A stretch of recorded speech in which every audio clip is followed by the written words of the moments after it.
The clip begins with a silence so sharp it feels like the air itself is waiting to exhale.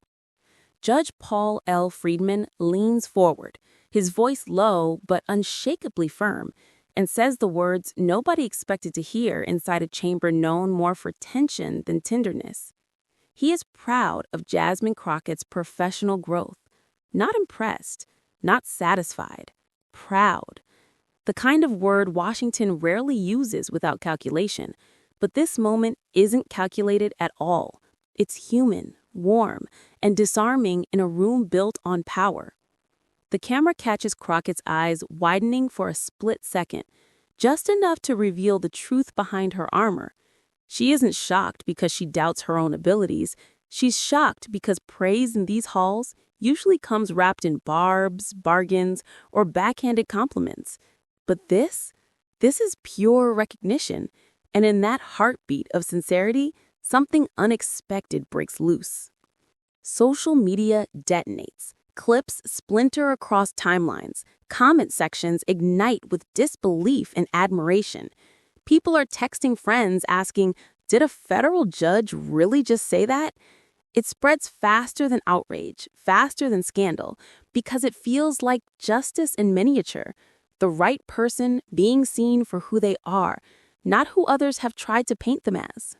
But beneath the applause and rewinds and headlines forming in real time, there's a tension that refuses to let go. This moment didn't materialize out of thin air. It wasn't luck. It wasn't a slip. It was the result of something deeper. A long, grinding battle fought quietly behind every viral second. Because for weeks, maybe months, forces inside and outside Congress have tried to chip away at her composure, her credibility, her very place in the room. They wanted her rattled, cornered, diminished. They wanted her to break. And yet here stands a federal judge, a man known for discipline and caution, publicly acknowledging that she has grown stronger under pressure that would have crushed someone else. The nation saw a moment of praise, but behind it lived a story still hidden in the shadows, a story about struggle, underestimation, and the quiet power of staying steady in a storm.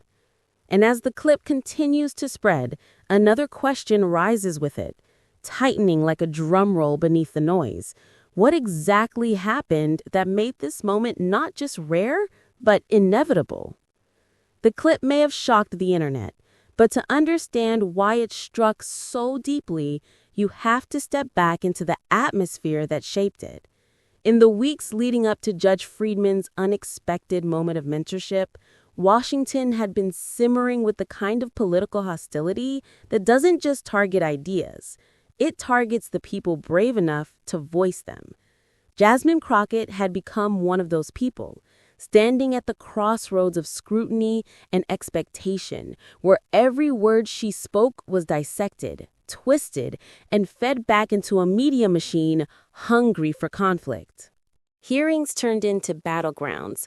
Colleagues who smiled in the hallways transformed into critics the moment cameras flickered on. Pundits pounced on her tone, her questions, even the way she breathed during tense exchanges. They didn't argue with her logic. They tried to undermine her legitimacy. And the ugliest part was how familiar it all felt for someone who had already climbed through layers of doubt her entire career. The attacks weren't about substance.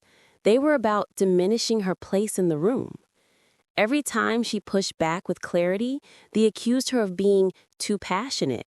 Every time she held her ground, they said she was too combative. Every time she dared to challenge the status quo, they whispered she was too new to understand how things worked. It was a pattern as old as politics. When the argument can't be won, attack the person. Yet Crockett kept showing up, prepared, composed, unwilling to let their noise drown out her purpose. And it wasn't just Congress.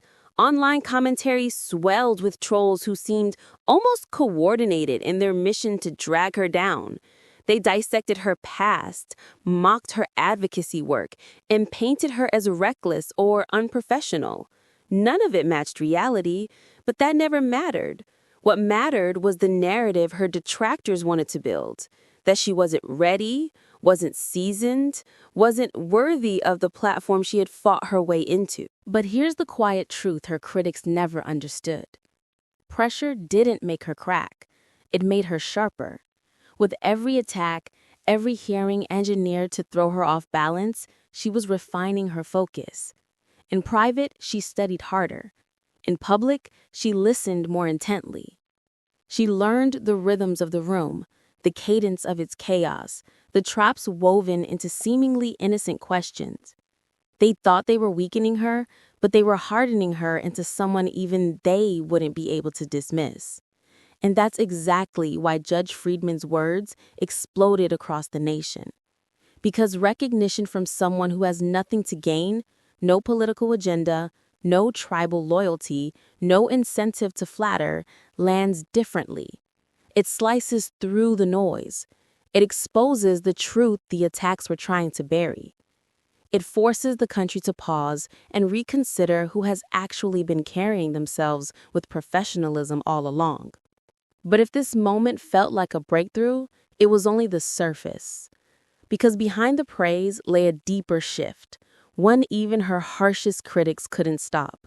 A shift rooted in all the battles she had endured on her way to this room. And just when her detractors believed they had finally defined her narrative, something was unfolding behind the scenes that would upend everything they thought they controlled. Before any triumph becomes visible, there are always shadows that try to swallow it first, and Jasmine Crockett's rise was no exception. Behind Judge Friedman's unexpectedly warm acknowledgement stood an entire ecosystem of people and institutions that had spent months, even years, betting against her. Not openly, not with courage, but with a subtle cruelty unique to Washington. The kind that hides behind procedure, politeness, and carefully shaped narratives designed to keep certain people from ever being seen as equal. The antagonists in this chapter of her story weren't cartoonish villains twirling mustaches. They were far more familiar. They wore tailored suits, carried leather portfolios, and spoke in tones polished to deceive. They smiled in front of cameras while quietly undermining her credibility behind closed doors. They positioned themselves as guardians of decorum while practicing the kind of quiet disrespect meant to push newcomers into silence or self-doubt. Some of them underestimated her because of her background, too grassroots, too real, too connected to communities they preferred to reference only in campaign slogans. Others underestimated her because of her confidence, confusing self-possession with arrogance, as if a Black woman speaking with certainty must automatically be putting on a show. And still, others simply couldn't imagine that someone who didn't fit their narrow mold of power could navigate the labyrinth of Congress with precision and skill. Every time she pressed them with tough questions, they framed her as emotional. Every time she asked for facts, they claimed she was attacking. Every time she demanded clarity, they painted her as inexperienced. They created a narrative where her strength was rebranded as a flaw, her preparation dismissed as grandstanding, her presence treated as an anomaly that needed constant justification. And they didn't stop at rhetoric. They used procedure as a weapon. They interrupted her during hearings, tried to bait her into missteps, and dismissed her concerns as if her constituents were somehow less deserving of answers. They leveraged seniority not as a measure of earned wisdom, but as a shield to protect themselves from accountability. Their tactics were predictable, but no less harmful for it.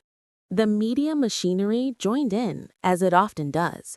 Certain commentators cherry-picked clips to make her appear impulsive, stripping away the hours of calm questioning that preceded a single sharp retort. Others ignored her substantive policy work entirely, choosing instead to highlight any moment of confrontation, as if her value existed only in the drama they could monetize. They amplified stereotypes, coded language, and condescending analyses that all pointed to the same goal: diminishing her stature. Yet the most damaging antagonist wasn't any single individual. It was the collective assumption baked into the institution itself. An assumption that certain people must constantly reprove themselves. An assumption that brilliance for marginalized voices must be treated as coincidence rather than competence. An assumption that newcomers should wait silently on the sidelines until the establishment decides they are worthy of speaking. But Crockett never accepted that script. She studied the rules until she could wield them. She learned her colleagues' tactics until she could anticipate them. What her detractors thought were weaknesses were actually blind spots in their own understanding. They didn't realize that resistance was strengthening her, sharpening her, fortifying her. When they tried to corner her, she responded with meticulous preparation. When they tried to rattle her, she answered with strategic calm. When they tried to drown her in theatrics, she countered with clarity that left no room for spin. And slowly, quietly, the balance began to shift. The same people who mocked her early missteps now found themselves unable to rebut her questions or escape her documentation. The same commentators who dismissed her as too new started noticing her discipline. And the same colleagues who once interrupted her found themselves exposed by her unwavering command of the facts. All of this created the pressure cooker from which Friedman's praise emerged, a moment that felt like an earthquake precisely because the ground had been rumbling beneath their feet long before anyone dared acknowledge it. His words didn't come out of nowhere. They rose from a landscape shaped by contradiction, tension, and the quiet truth that she had been outgrowing her critics long before they realized it. And yet, even as her detractors regrouped, certain they could still contain her trajectory, they had no idea that the very forces meant to weaken her were setting the stage for an even more compelling evolution, one forged far before she ever stepped into Congress, in a past they never saw coming. Long before Jasmine Crockett ever sat beneath the harsh lights of a congressional hearing, long before her name trended across social feeds or her composure became the subject of national debate, she was a young woman standing at the crossroads of two Americas, the one she lived in and the one she was determined to change. Her story didn't begin with microphones and gavels. It began with grit, sacrifice, and the relentless pull of a purpose she couldn't ignore, no matter how heavy the journey became. She grew up learning early that fairness was often a luxury reserved for the privileged. She saw neighbors treated differently because of their zip code, their skin, their struggles. She saw families navigating systems designed to confuse them, exhaust them, or simply push them aside. She watched people she loved face obstacles that no amount of hard work could erase. Those early memories didn't just shape her worldview. They etched themselves into her conscience, whispering that someone needed to speak for those always spoken over. Eventually, she realized that someone might have to be her. Law school wasn't a glamorous escape. It was a battlefield. She worked jobs between classes, carried fears of failure in one pocket, and hoped for justice in the other. Professors questioned her intensity. Classmates underestimated her drive. But she learned quickly that being underestimated could be an advantage. It meant she could move before anyone realized she was already 3 steps ahead. When others studied out of obligation, she studied out of necessity, because success wasn't just about her future. It was about unlocking doors for people still trapped outside. Her early legal work put her face to face with the very inequalities she had grown up watching. Clients who had been silenced, defendants punished more for who they were than for what they'd done. families desperate for help navigating systems that never saw them as fully human. Crockett became the person who stayed late, who read every page, who refused to abandon cases simply because they were difficult. And while some attorneys chased prestige, she chased fairness, often taking on work that paid little but mattered immensely. Those years toughened her. They taught her patience, strategy, and the power of listening deeply. They showed her how to peel back the layers of a story until the truth revealed itself. They taught her that justice isn't always a triumph. Sometimes it's a compromise, sometimes a lifeline, sometimes a single breath of relief in a world stacked against you. But most importantly, they taught her how to fight without losing her humanity, a skill that would one day become her greatest political weapon. When she entered state politics, she did so with the weary realism of someone who had already seen the consequences of legislative indifference. The committees, the endless meetings, the procedural traps. None of it intimidated her. She had already battled systems far more hostile than any chamber debate. But even she wasn't prepared for how quickly her presence would threaten the quiet hierarchies around her. She spoke plainly, asked direct questions, and refused to accept excuses that had kept communities suffering for generations. People noticed. Some applauded. Others bristled. Yet through every challenge, she held on to her purpose with both hands. She understood that representation wasn't just about having a seat at the table. It was about using that seat with intention, even if others tried to make you feel like you didn't belong in it. And that resolve followed her to Washington, where the stakes were higher, but the game was painfully familiar. Here, too, people underestimated her. Here, too, they whispered.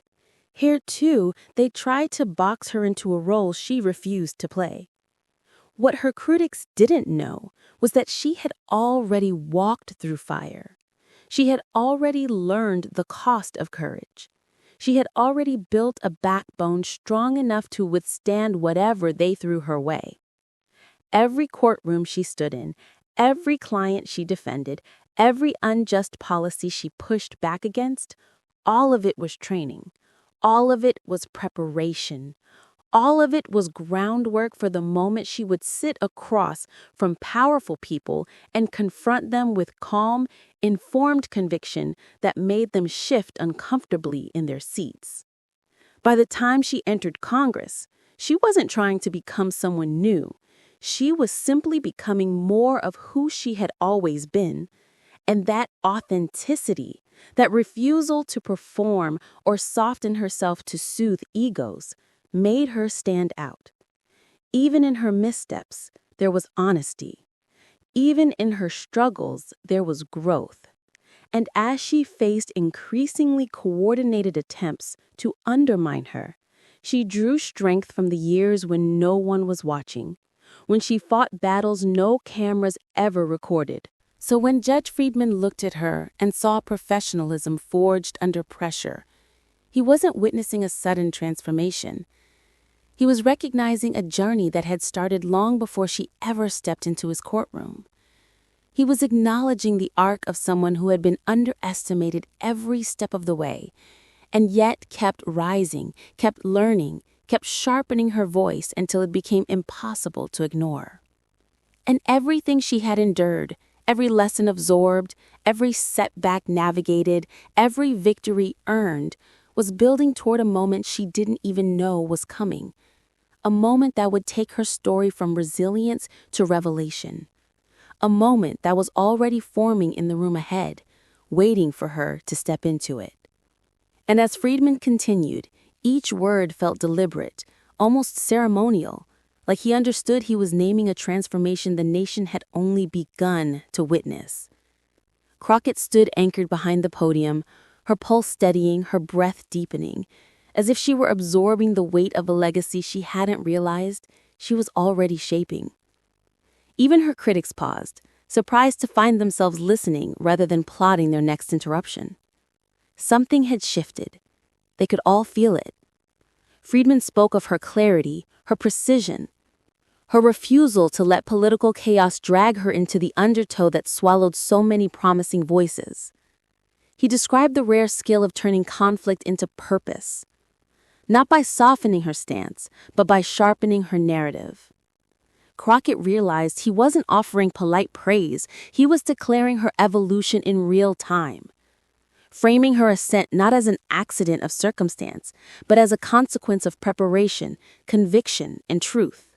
Every camera in the room panned toward her, some hungry for scandal, others searching for a headline, but many simply documenting what felt like a hinge moment.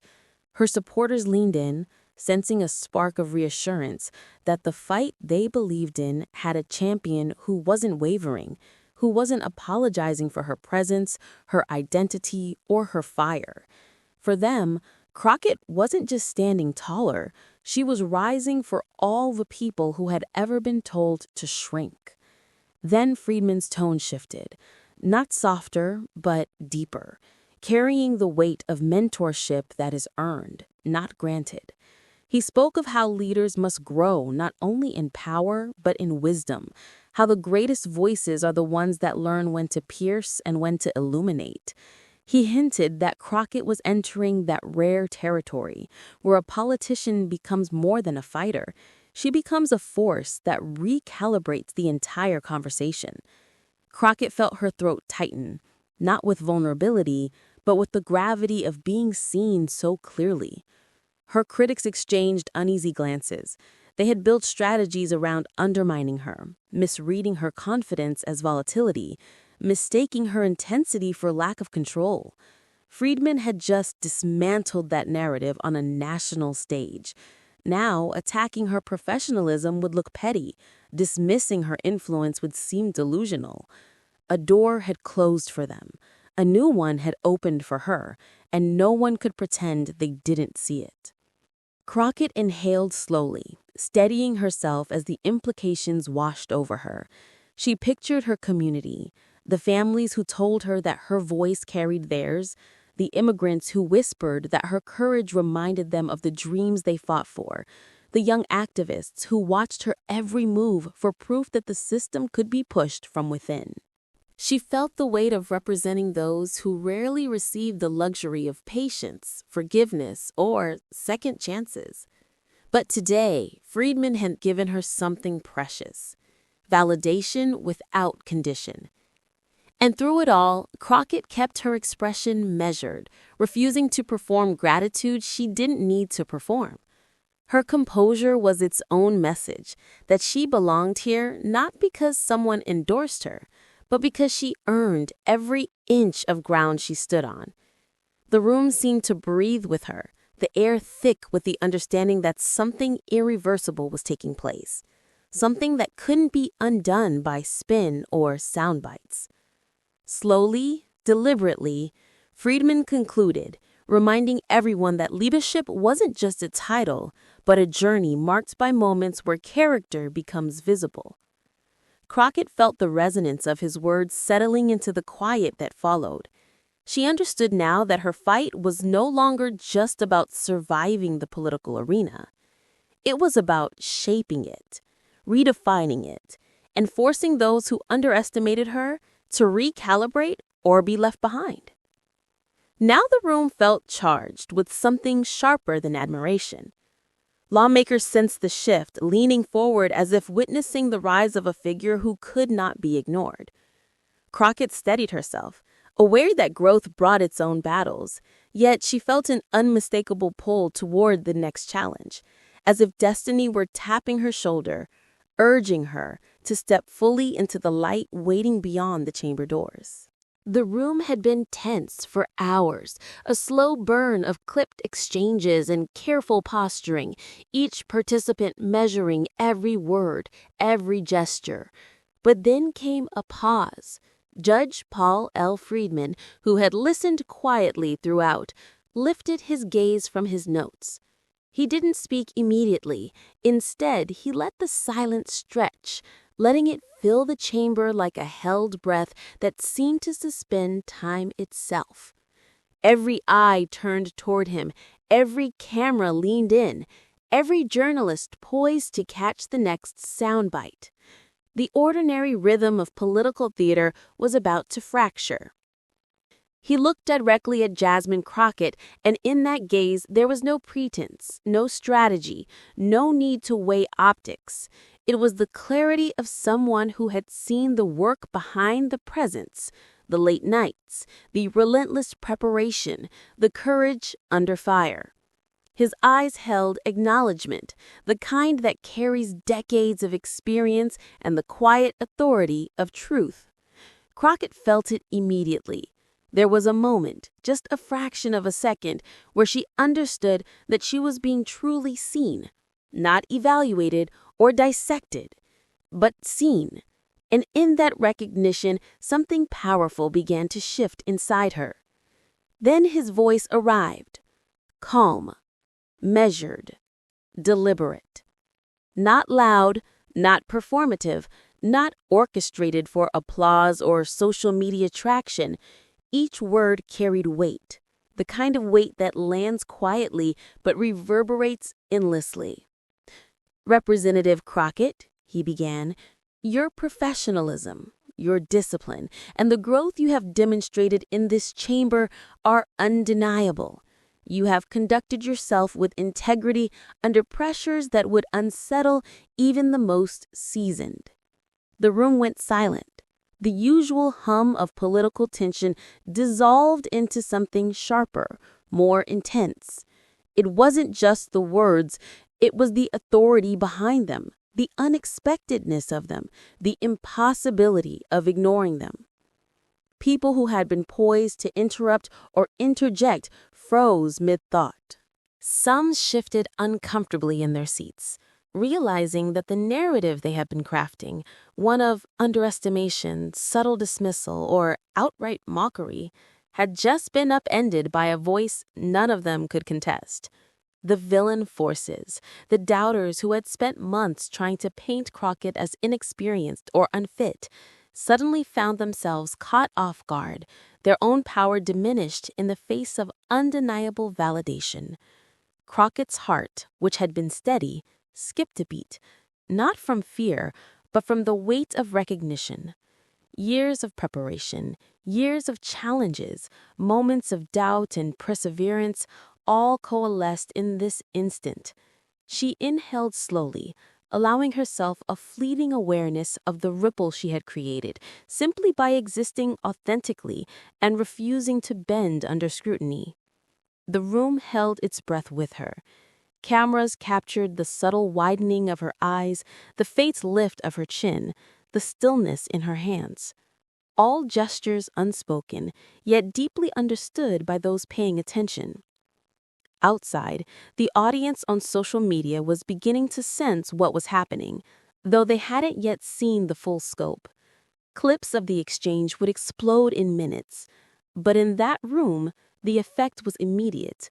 Colleagues whispered amongst themselves, journalists recalibrated their notes, and political operatives felt the tremor of a strategy unexpectedly fractured. It was a moment that seemed to move slower than time itself, each syllable a hammer against assumptions, each pause a mirror reflecting the truth of her growth. Friedman's acknowledgement wasn't a compliment offered lightly, it was a statement of fact, an acknowledgement earned through endurance, intellect, and steadfastness. He spoke not to flatter, not to appease, not to create a viral moment, though inadvertently it would become one, but to highlight a reality that had been under siege, that Crockett's professionalism was formidable, grounded in substance and immune to theatrics. The contrast was stark. The room had expected grandstanding, spectacle, or carefully muted praise. Instead, they were confronted with truth, spoken calmly and authoritatively, the kind of truth that demands acknowledgement, even from those predisposed to ignore it. The ripple effect began subtly. A few colleagues exchanged glances of surprise, as if seeing her through new eyes for the first time. Some shuffled in their seats, realizing that their attempts to undermine or minimize her efforts had failed, publicly and unmistakably.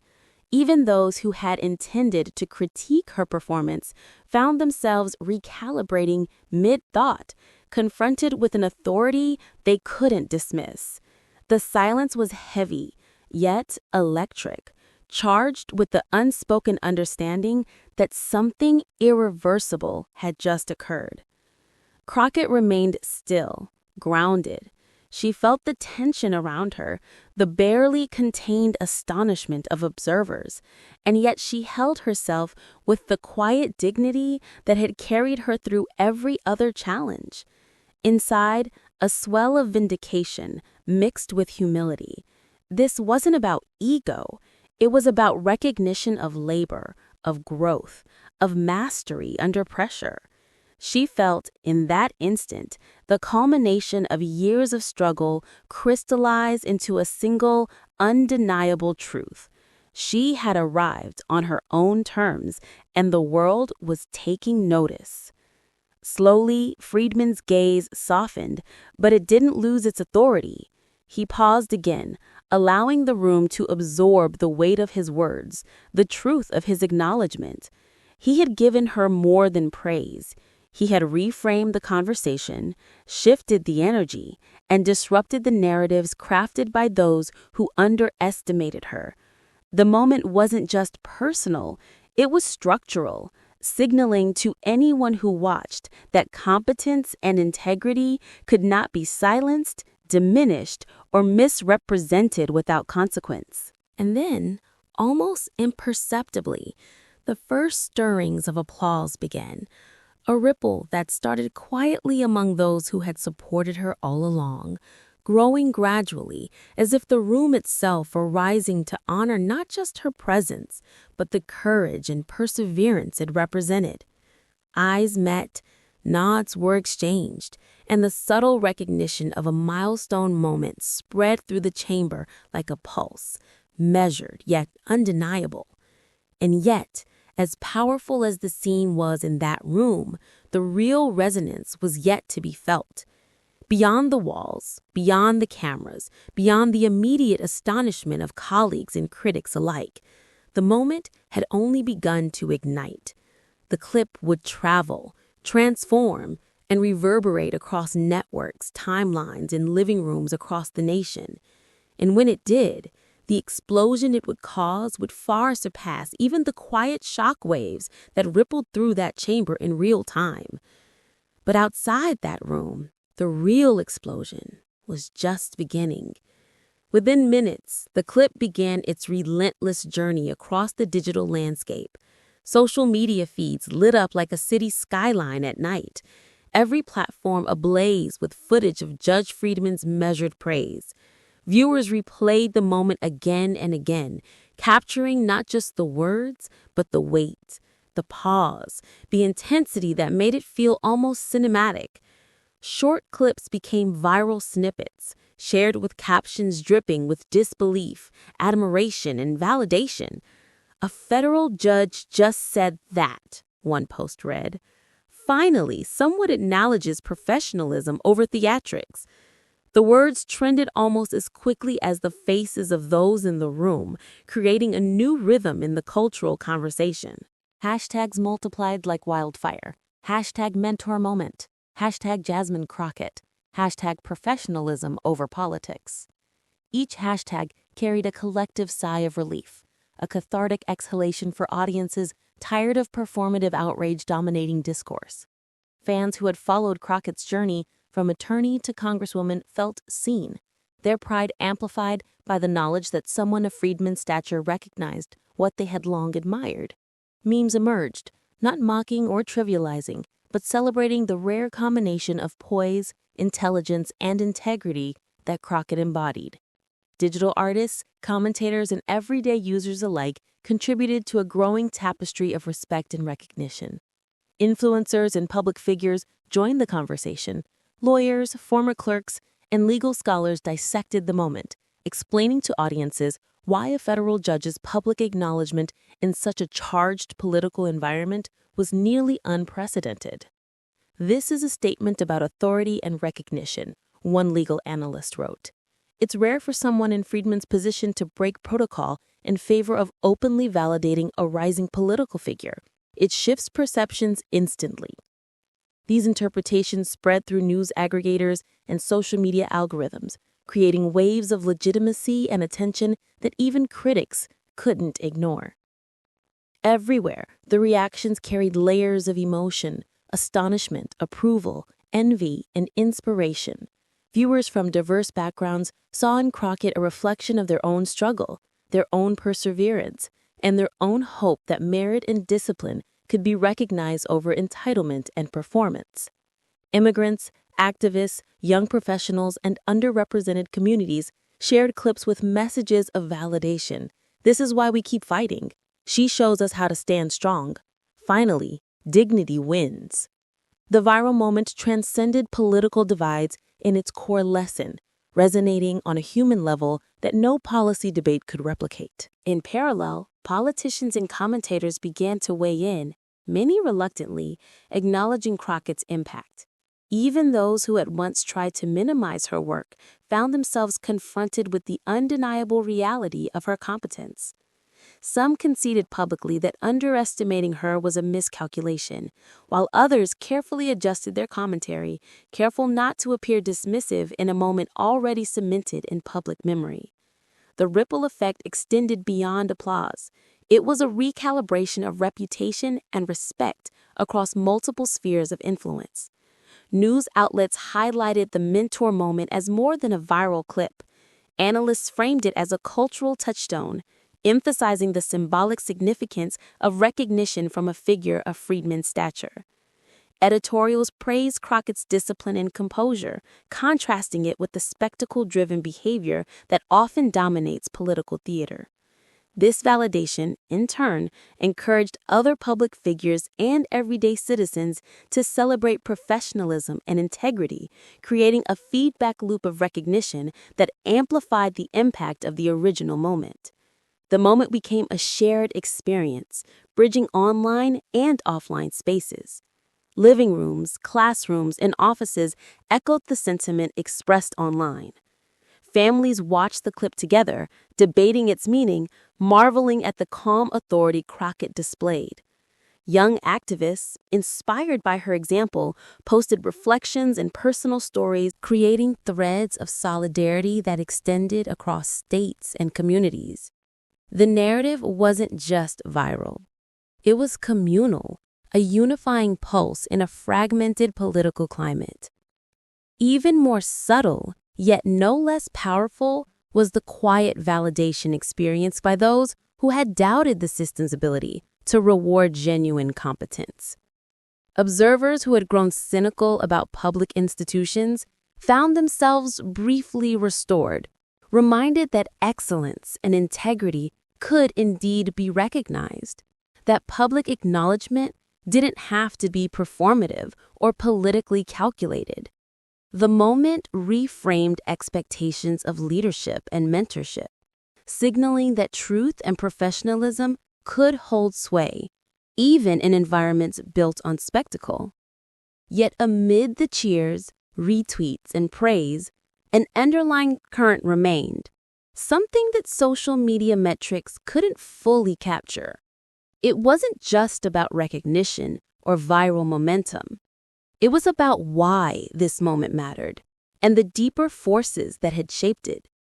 Because while applause and hashtags celebrated Crockett's poise, there was a hidden story of persistence, struggle, and preparation behind every measured word she had delivered. And that story, the one few had noticed and even fewer understood, was about to reveal why her mentor's acknowledgement was more than viral sensation. The echo of Judge Friedman's words lingered far beyond the walls of that chamber. In a world saturated with spectacle, with performances designed to distract, with arguments crafted more for shock than substance, this moment reminded everyone that true growth cannot be staged. it is earned. Crockett's journey was proof of a simple yet profound principle. Excellence, when grounded in discipline and integrity, becomes visible to those willing to see it, regardless of the noise surrounding it. Recognition, when it comes from a credible voice, amplifies what has already been earned. It doesn't create it. Crockett's path had been long, layered with struggles, setbacks, and quiet victories no one else witnessed.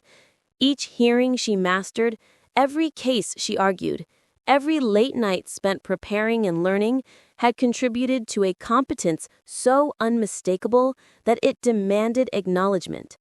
And when it finally came, it was not a gift. It was the natural consequence of years of deliberate action. This is the moral that rippled through the nation, beyond the viral clips and hashtags. Merit can be recognized, and persistence can bend the arc of even the most rigid systems. Professionalism, Crockett demonstrated, needs no theatrics. Her calm composure, her precise arguments, her ability to rise above distractions stood in stark contrast to the clamor around her. In every pause, every measured word, she made the case that substance outweighs showmanship, and that authority earned through preparation cannot be undermined by noise, political games, or cynicism. Watching her, people across the country felt a quiet reassurance that skill and integrity could still prevail in environments designed to reward spectacle and intimidation. Mentorship, too, revealed its transformative power in this moment. Friedman's acknowledgement was more than praise. It was validation, a public affirmation that one person's diligence and perseverance had been recognized by someone who could see through all the layers of politics. His credibility magnified her impact, and his words created a lens through which the public could view her accomplishments without distortion. Mentorship doesn't just shape individuals. It reshapes narratives, reorients public perception, and can challenge entrenched biases in ways that raw talent alone often cannot. Crockett's journey, however, is more than professional validation. It is a universal story of dignity, perseverance, and justice. Her experiences resonate with anyone who has been underestimated, overlooked, or told that they do not belong. The moment of recognition teaches that standing firm in one's principles, even under pressure, can have consequences that extend beyond individual achievement.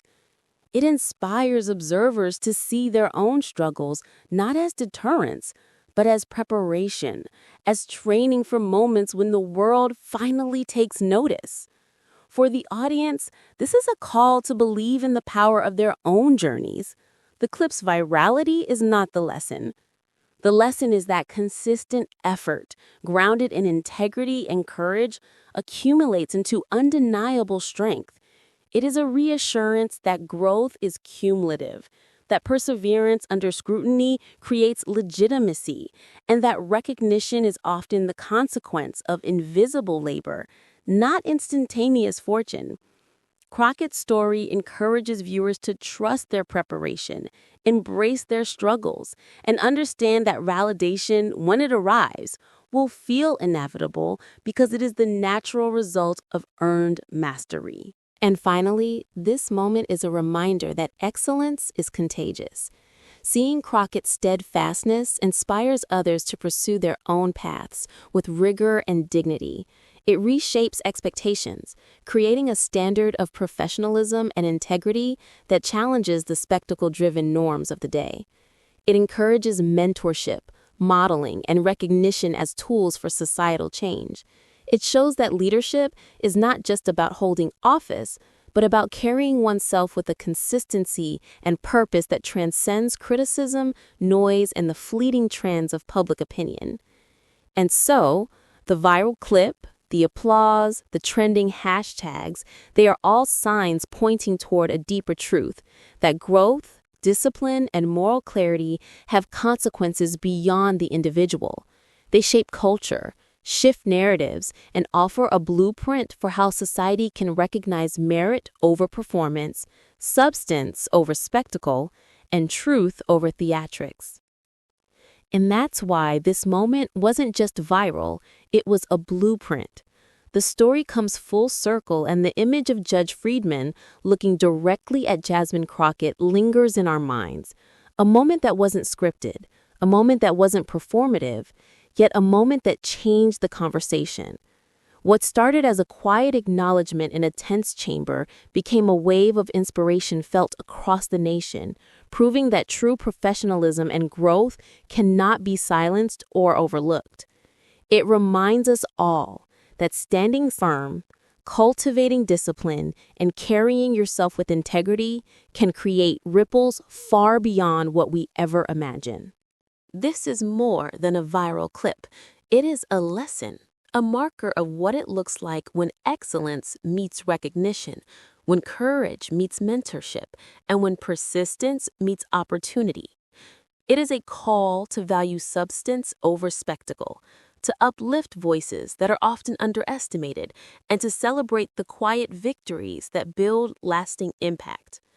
Crockett's journey shows that every late night, every moment of preparation, and every choice to rise above the noise can culminate in moments that resonate far beyond your immediate surroundings. And now, this story becomes a shared one, not just to watch, but to engage with. Join the conversation, subscribe to be part of a community that values truth, dignity, and real growth. Comment your thoughts, share your own experiences of overcoming doubt, and spread the message that excellence and perseverance deserve recognition. By participating, you amplify the values that make moments like this possible, helping build a culture where mentorship, professionalism, and courage are celebrated rather than overlooked. Together, we honor the victories earned, the voices elevated, and the power of standing steadfast in pursuit of justice, growth, and dignity. Be part of this movement and let your engagement be the next ripple in the story of progress.